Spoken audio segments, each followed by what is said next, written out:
this video we're going to continue to look at the polar form of a complex number. In the previous video we defined what we meant by polar form. In this video we're going to look at these two examples of questions where we're asked to find the polar form of a complex number that's been given in the standard form or the Cartesian form, which is a plus bi. So just to say that I am going to take the principal argument to be in the range 0 to 2 pi. As I said in the previous video, some people define it to be in the range minus pi to pi. So the range given will always have width 2 pi. So minus pi up to pi has length 2 pi, and 0 to 2 pi also does. But some people differ on whether you go from minus pi to pi or 0 to 2 pi. So I'll use 0 to 2 pi. If you're told to use minus pi to pi, you can still use the method in this video, but all you have to be aware of is if you find an angle that is not in the range you want, minus pi to pi, just subtract 2 pi from it. So if you're using the range 0 to 2 pi initially and you get something that's bigger than pi, if you subtract 2 pi from it, you'll get something between minus pi and 0. So you'll have something in the range minus pi to pi, if that's what you're asked for. I'm just going to use 0 to 2 pi.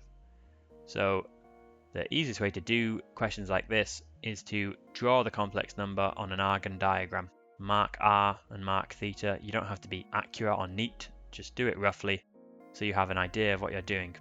So we'll take 1 here, z equals 1 minus I. We're asked to find the modulus and principal argument so that we can write it in polar form. So to mark this on the Argand diagram, we have to go 1 along the real axis and minus 1 along the imaginary axis, or 1 along but in the minus direction. I've drawn this square here, and the corner of this square is z, 1 minus I. And I'll just draw a line on here, so this line that has length r. So if you've seen the previous video, this will make sense to you. The distance from the origin to z, that's r.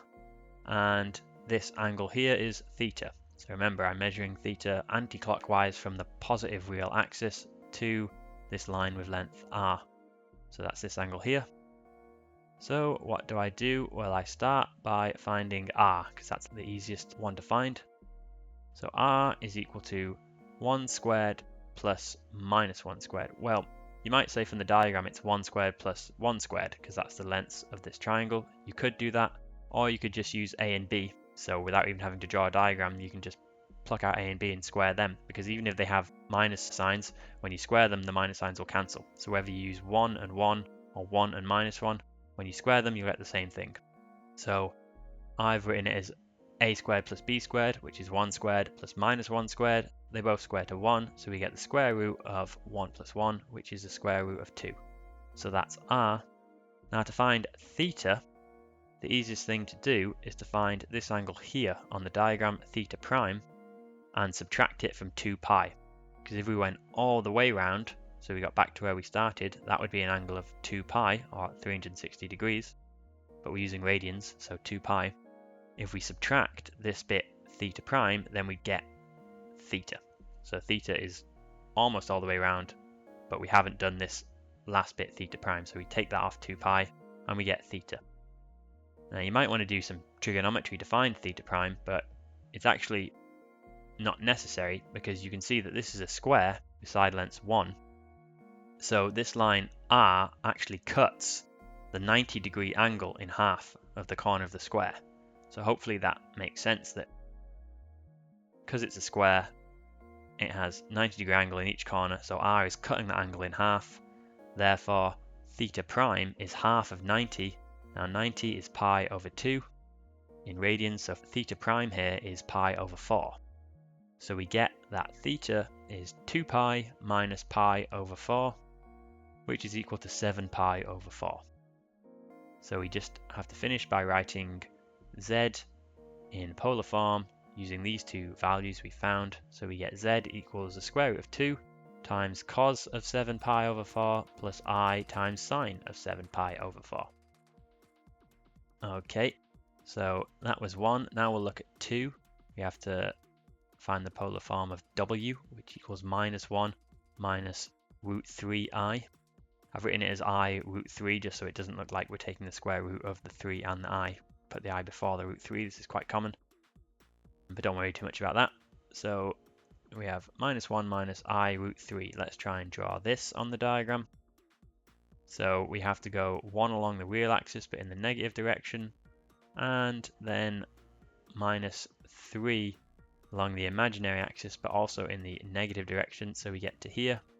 Don't worry about doing it to scale. You might remember that with Z I drew 1 and minus 1 and they were different in length to this one. It doesn't matter. The maths is going to be the same. We're just drawing this, a rough idea. Doesn't matter if it's wholly accurate or to scale. We're just drawing a rough idea to get a picture of what's happening. So here is minus 1 minus root 3I. Once again, we draw the length R on the diagram, and the angle theta is this angle here. So what do we do? Well, once again, we can say that the answer to 2 is, well, to first find R, which is the root of a squared plus b squared, which is minus 1 squared plus root 3 squared minus root 3 squared. Again, if you didn't put the minuses in, it wouldn't matter if you just use 1 and root 3 because you're squaring them anyway. So this equals the square root of 1 plus 3. So minus 1 squared is 1 and root 3 or minus root 3 squared is just 3. So we get the square root of 4, which is 2. So R is equal to 2. What is theta? Well, I'm just going to mark that R is equal to 2 here because we'll need that when we do the trigonometry. But what is theta? Well, again, if we find this angle here in this triangle theta prime that I've drawn on the diagram, then we know that if we went 3/4 of the way around, that would be equal to 3/4 of 2 pi, which is 3 pi over 2. So if we subtract whatever theta prime is from 3 pi over 2, we get theta. So we find theta prime first, and then we subtract it from 3 pi over 2. And to do that, we just use trigonometry. So what can we say?